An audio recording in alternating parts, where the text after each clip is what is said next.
Hello, my name is Nate the Effing Great, and this is the Royal Rumble Review. I hear voices in my head, they counsel me, they understand, they talk to me.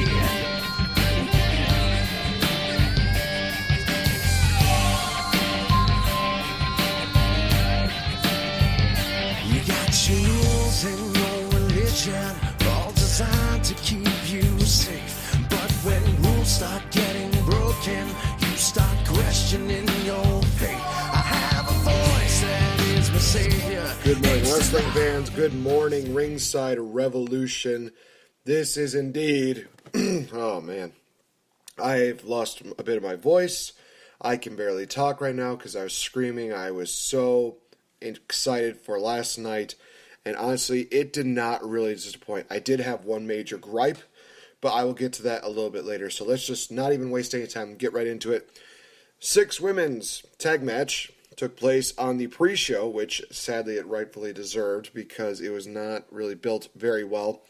We saw Nikki Bella, Naomi, and Becky Lynch defeat the team of Alexa Bliss, Mickie James, and Natalya. So that happened. The tag team title matchup, which featured 2 referees, not just one, was very well done. I think that everything that they did, building up and storytelling wise, this was actually very cool to see. Tag team titles were definitely very good, high up there on matches of the night. And to WWE's credit, they finally did it. They finally put the tag team titles on the club after almost a year of them debuting at Monday Night Raw. They finally put the belts on Carl Anderson and Luke Gallows. Congratulations to them.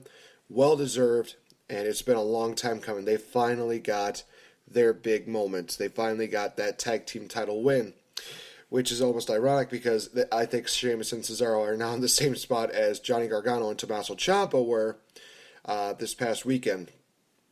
As far as where things are going to go, I think it's going to be very interesting to see where the club goes. They've got a lot of different face teams that they can beat up, but who is going to dethrone them? I think that we are definitely building up to Enzo Amore and Big Cass winning the tag team titles at WrestleMania. Then again, we might just see the club dominate everybody, which I would much rather prefer. And maybe they have a nice feud with a longest reigning tag team champions in NXT history, and I mean the first ever 2-time NXT tag team champions, the Revival. Maybe? No? It might happen, you never know. We go on to Nia Jax versus Sasha Banks. Nothing really spectacular about this matchup. Basically what you would expect. Nia Jax dominating Sasha Banks and just making her just go down, in like a matter of minutes. Basically, it was nothing really worthwhile. Nia Jax hit a Samoan drop for the 1-2-3. And Sasha Banks is still getting buried by Vince McMahon. It may seem like she's getting buried by Nia Jax, but it's Vince McMahon. Let's just face it. Moving along to the main card, we kicked off with the Women's Championship matchup. Now, unfortunately, I didn't get a chance to actually watch the entirety of it because WWE Network is pissing a lot of people off. WWE, you need to work on your network.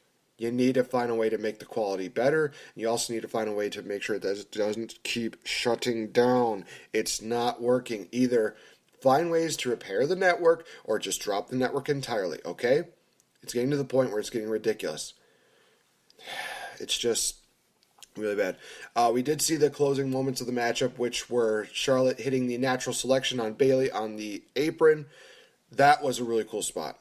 That was just awesome. Charlotte retains the title, and it does seem like they are going to go with the plan of having Charlotte versus Bayley at WrestleMania. Maybe they will throw Sasha Banks and Nia Jax in there. I would personally love to see somebody maybe take the spot of Nia Jax. I mean, they still have somebody like Paige and Emma and Summer Rae. They still have women there that could definitely deserve that spot, but they're not going to utilize them. That's the problem. Go figure. All right. We actually go into the Universal Championship matchup, which was honestly the best matchup that Kevin Owens and Roman Reigns have had by far. Jericho was suspended in a cage. A lot of great spots in here. A great table spot where Kevin Owens does a 5-star frog splash on Roman Reigns through a table.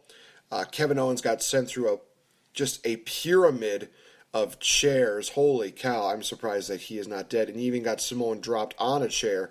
Kevin Owens basically looked like he was dead. We also saw Kevin Owens get sent through a table by Roman Reigns, one of the announce tables, I should say. And it looked like Roman Reigns was going to pick up the Universal title, but Braun Strowman came in, pulled him out of the ring, and crashed him through the announcer's table, but it didn't break, so it obviously probably wrecked Roman Reigns' back quite a bit, and then power slammed him through a table set up in a corner. Kevin Owens crawls on Roman Reigns for the 1-2-3. They are obviously building up a storyline between Braun Strowman and Roman Reigns. This is going to be very interesting. I love the fact that they are keeping Roman Reigns away from the Universal title for a little bit longer, and that now they're giving him and Braun Strowman something to look at. I'm looking forward to seeing how well things do with that. I think it's going to be an awesome feud, and I think that they can definitely help Braun Strowman really build up quite a bit. One cool moment that I thought happened during this matchup was Chris Jericho dropped some brass knuckles to Kevin Owens, and then Kevin Owens hit a Superman punch with the brass knuckles on Roman Reigns. I thought that was a really funny and cool moment. And it really does show that Kevin Owens is just amazing in the ring. He can just work a crowd, and he can work anybody he wants to in the ring. It's just awesome what he's doing. So, very interested to seeing where they go with him at Fastlane. I think that they're still going to be building up the whole Chris Jericho, Kevin Owens breakup deal. I think they might even push that past WrestleMania, because the thing is that Jericho's going to be around a little bit longer after WrestleMania, so they might actually push it to the night after WrestleMania. Who knows? I think it'll be very interesting to see where it goes. We'll have to see what WWE Raw, I can't believe I'm saying this, has in mind.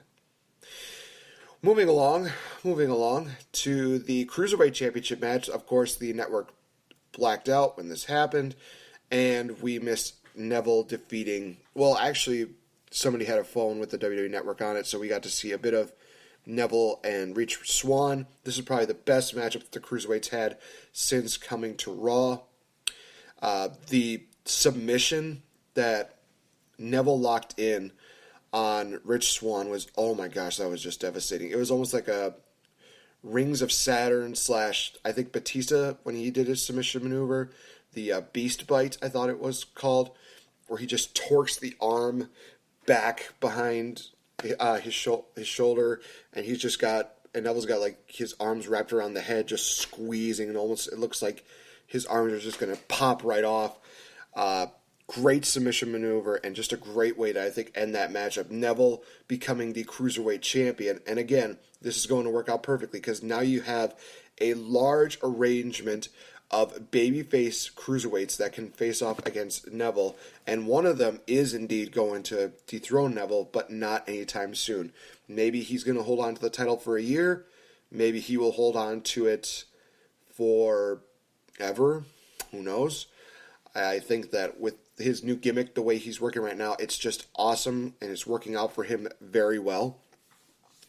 They might even have him beat Gregory Helms' record of 1 year and 1 month, I believe it was, which would be actually very interesting to see. But we gotta wait and see how well that goes. And what's actually very interesting is that it seems like a lot of times the Cruiserweight title has changed more times at a Royal Rumble than a lot of other events. I remember watching the 2006 Royal Rumble when Helms won the title in that, it was almost like that six-pack challenge or something like that. It was just like this massive arrangement, Cruiserweight Sudden Death Open or something like that. But it was a great match. It was awesome. Again, this was probably the best matchup that the Cruiserweight division has done since coming to Raw, and I'm hoping that they continue to get on this roll. We go from that to what was my biggest gripe of the night. AJ Styles versus John Cena for the WWE Championship. Now, the match itself was awesome. the match itself just really told a great story, and you definitely saw a different side of John Cena that I never thought that we would actually see, where he was getting more aggressive, and you could tell just by his posture, just by the way his facial reactions look. He definitely looked like the John Cena of old, who was just coming out and just saying, I don't care about winning, I just want to beat the crap out of somebody. And AJ Styles, again, doing a great job of just mocking Cena and just making the crowd really just get behind him in a way. We saw John Cena get locked in his own move, the STF. We saw just a great story just told here.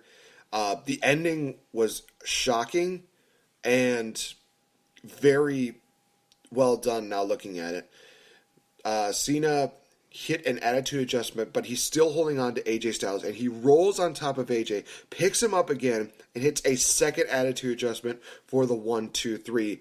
John Cena is now a 16-time WWE champion.